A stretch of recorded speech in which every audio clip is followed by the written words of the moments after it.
if we think about this agent, if we think about the movie Her, you've criticized the art project that is Sophia the robot. And what that project essentially does is uses our natural inclination to anthropomorphize things that look like human and give them more. Do you think that could be used by AI systems like in the movie Her? So do you think that body is needed to create a feeling of intelligence? Well, if Sophia was just an art piece, I would have no problem with it, but it's presented as something else. Let me on that comment real quick. If creators of Sophia could change something about their marketing or behavior in general, what would it be? What's Just about everything. I mean, don't you think here's a tough question. Let me so I agree with you. So Sophia is not the general public feels that Sophia can do way more than she actually can. That's right. And the people who created Sophia are not honestly publicly communicating, trying to teach the public. Right. But here's a tough question. Don't you think the same thing is scientists in industry and research are taking advantage of the same misunderstanding in the public when they create AI companies or publish stuff? Some companies, yes. I mean, there's no desire to delude. There's no desire to kind of overclaim what something is done. Right. You Right. publish a paper on AI that, has this result on ImageNet, it's pretty clear. I mean, it's not even interesting anymore. But, I don't think there is that. I mean, the reviewers are generally not very forgiving of Right. of unsupported claims of this type. But there are certainly quite a few startups that have had a huge amount of hype around this that I find extremely damaging, and I've been calling it out when I've seen it.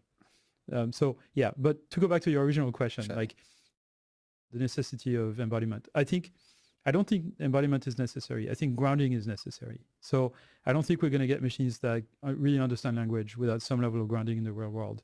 And it's not clear to me that language is a high enough bandwidth medium to communicate how the real world works. I think So for can you talk this, to what grounding means so grounding to means you? that, so there is this classic problem of common sense reasoning, the Winograd Mhm. schema, right?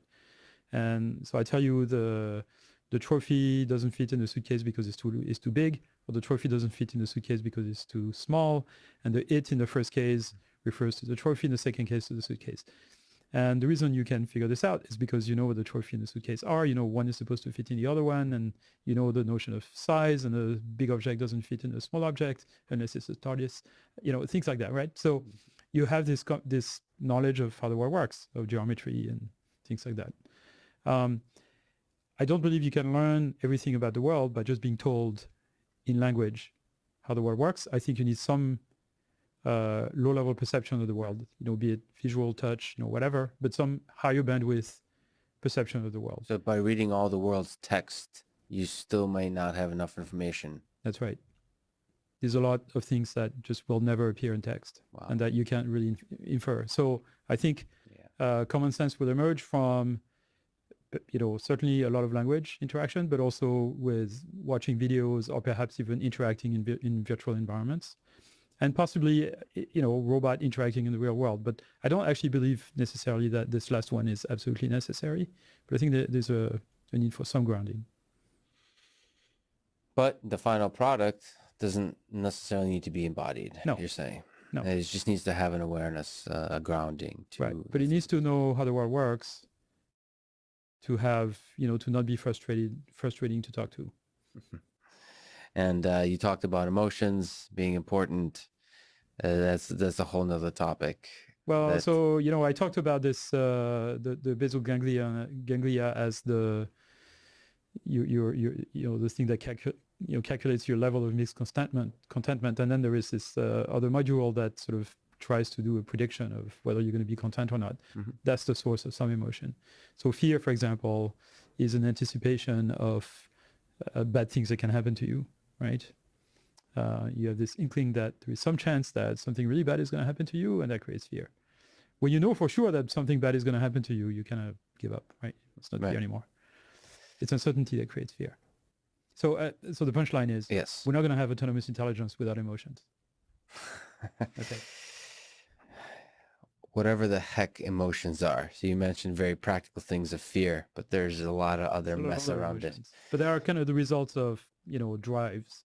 Yeah, there's deeper biological stuff going on, and I've talked to a few folks on this. There's fascinating stuff that ultimately connects to our brain.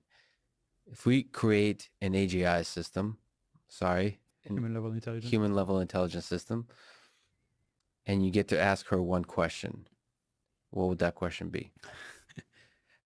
I think the first one we'll create will probably not be that smart. They'll be like a 4-year-old. Okay. So you would have to ask her a question to know she's not that smart. Yeah.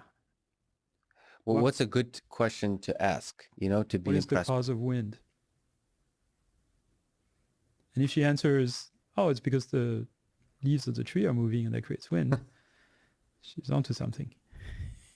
And if she says that's a stupid question, she's really onto something. No, and then you tell her, actually, here is the real thing, and she says, oh, yeah, that makes sense.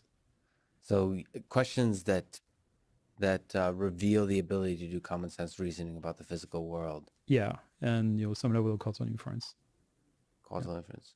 Well, it was a huge honor. it was a Congratulations on the pleasure. Turing Award, and thank Thank you you. so much for talking today. Thank you. Appreciate it.